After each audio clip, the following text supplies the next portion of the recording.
Hi everyone, this week's Torah reading is Genesis. And arguably the most famous story in the entire Bible is Adam and Eve in the Garden of Eden. The insight about Adam and Eve is that the Torah says they're naked, but they didn't know they were naked. But as soon as they sinned, they came to know their own nakedness. Now Maimonides says that a very wise man once asked them the question, why were they rewarded after their sin?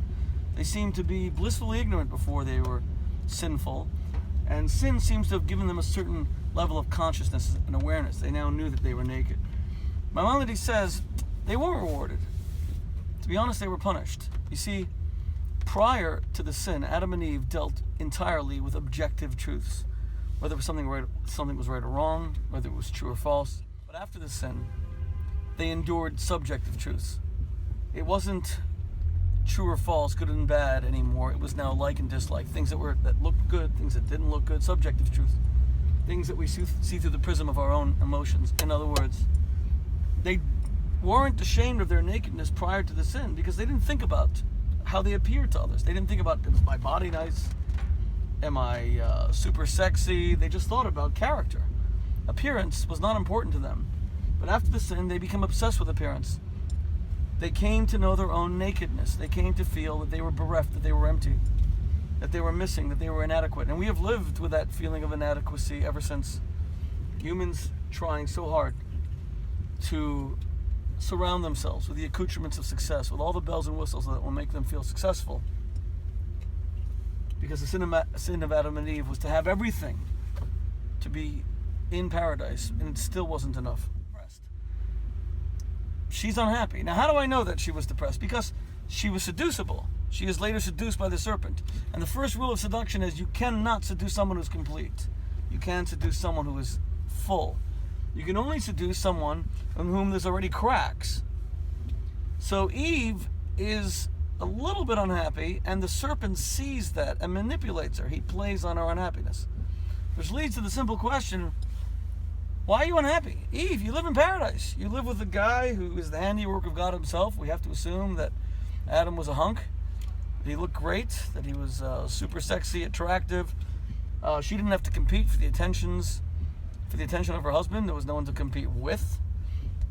She was the apple of his eye. Why was she unhappy?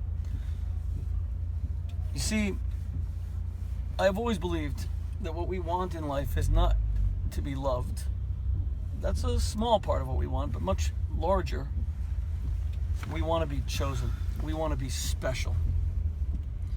To be loved is to be protected. It's to be nurtured. It's to be cared for. It's to be admired. It's to be appreciated.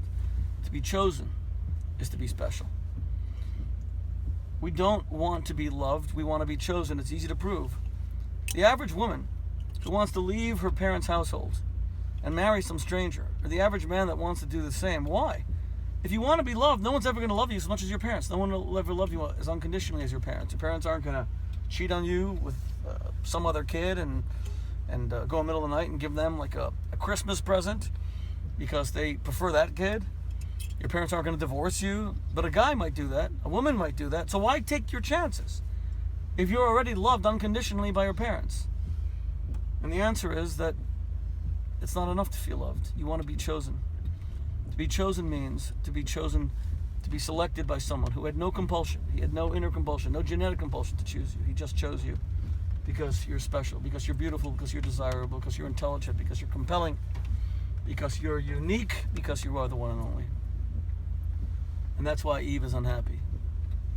She's unhappy because no matter how much Adam loves her, he can give her everything. He can give her a home in paradise. But because she's the only one, he cannot choose her.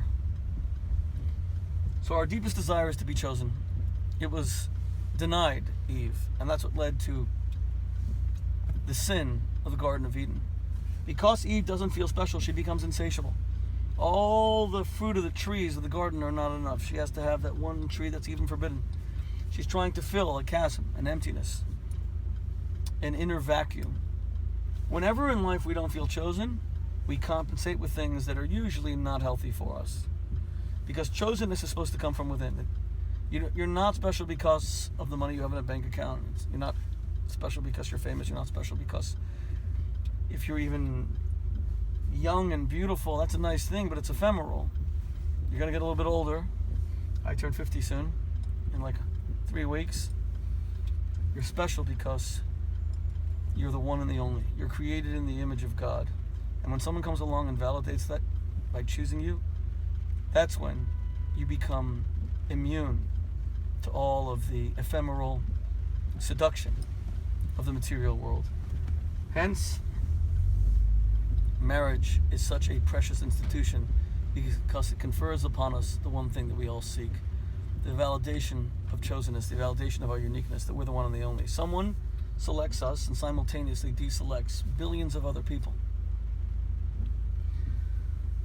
That's why, even in a secular age, marriage remains so compelling. Isn't it amazing in an age where so many other religious institutions have fallen by the wayside, and people aren't going to church and they aren't going to synagogue, but they still go to all these Hollywood movies that have a wedding at the end because they still want to believe that life is about being chosen.